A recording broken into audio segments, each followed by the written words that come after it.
I told them that if I were to try their art course, I would want to give my honest opinion on this video. And, well, here's the video. For the first time in my life as a self-taught artist, I tried a painting class. Question: did it improve my art? Answer: this entire video. Thank you for sponsoring this video, Coloso. Today, I'm going to make my own illustration while sharing with you the key information I took from Ttosom's class to make it, if anything has improved in my art, and then give my honest opinion about this course, as someone who learned a lot about art without ever taking paid courses before this video. I have an exclusive discount for you in the description if you want to try them out for yourself. Who is Ttosom? Ttosom is a Korean illustrator in the game and VTuber industry. She draws game character designs and VTuber characters, promotional illustrations and merchandise, and she drew some of the main key visuals for Hoyoverse and Azur Lane. She has clean line work with bright, fresh colors.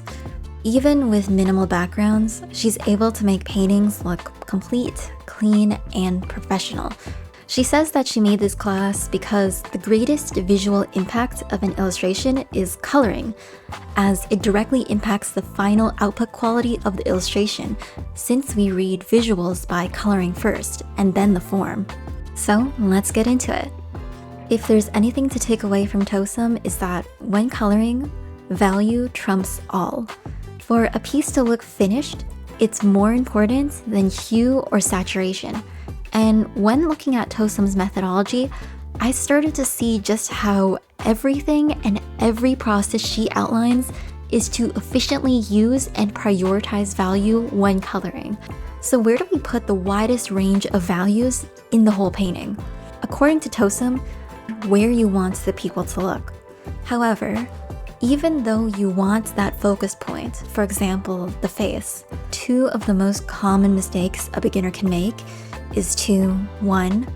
Make the skin contrast too bright, where the contrast of the skin and eyes is way too strong. Or 2, on the other side of the spectrum, make the background with more value contrast than the character. So the character should have the most broad value spectrum in the whole image, with the darkest and lightest colors. But if on the face we want to avoid having that contrast of the skin and eyes being too strong, where would we put that contrast? The shadows? If not the face, we put it in the hair, while the overall rendering of the face should remain soft to contrast. This leads to another key concept Ttosom calls rendering priority.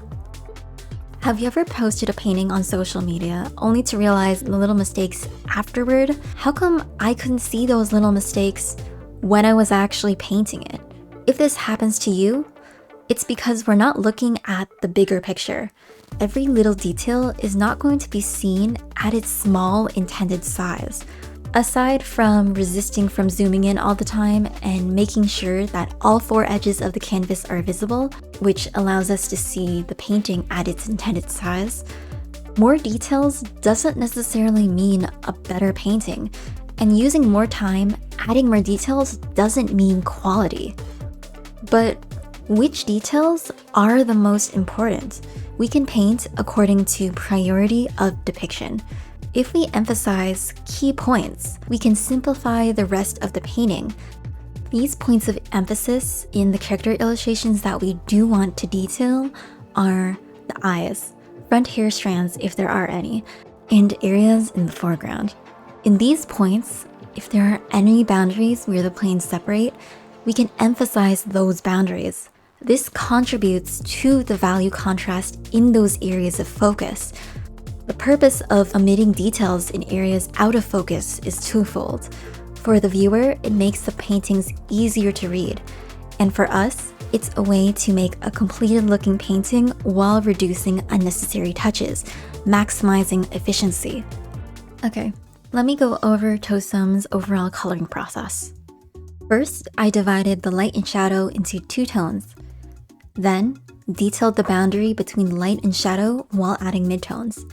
And now in this process, I'm adding contrast, keeping in mind to check values and keeping the hair in the widest range of values. After that, and adjusting the final colors with color balance to add color, this is where we can finally use Ttosom's advice. I only use the smaller brush and add details into those areas I mentioned previously. I added more and more details to the face and eyes without adding too much contrast to those eyes. I added details to the parts of the character closest to the foreground, keeping the hair strands and floating objects in the background less detailed. So, did it actually improve my art? This course genuinely surprised me.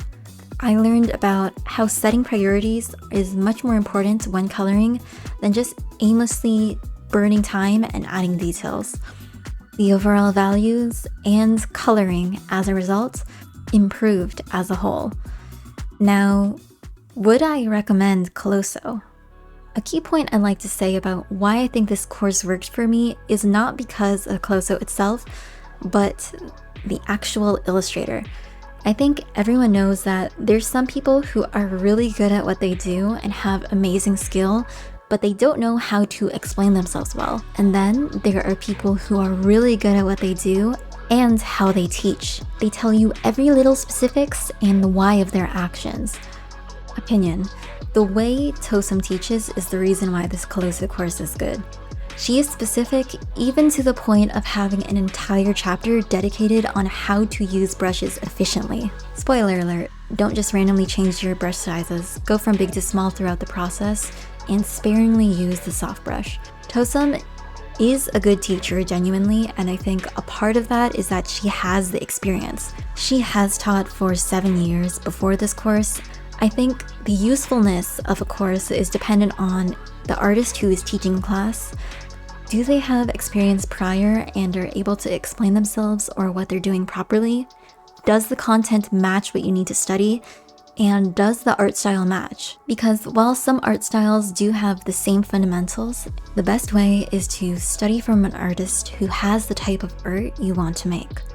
As someone who draws anime-styled art, personally, I live in Canada. There is no such thing as learning anime art here from a professional.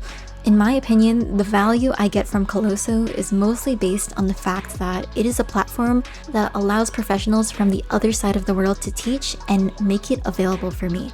I would say the value of a paid course to you specifically and whether or not you learn anything is very dependent on if you have the self-awareness to determine what you need to study so that you can match the content you need to the correct course that has it. You need to weigh your options to see if there's any value for you. Take that as you will. Yes, it did improve my art, I did learn something, and I hope you did too.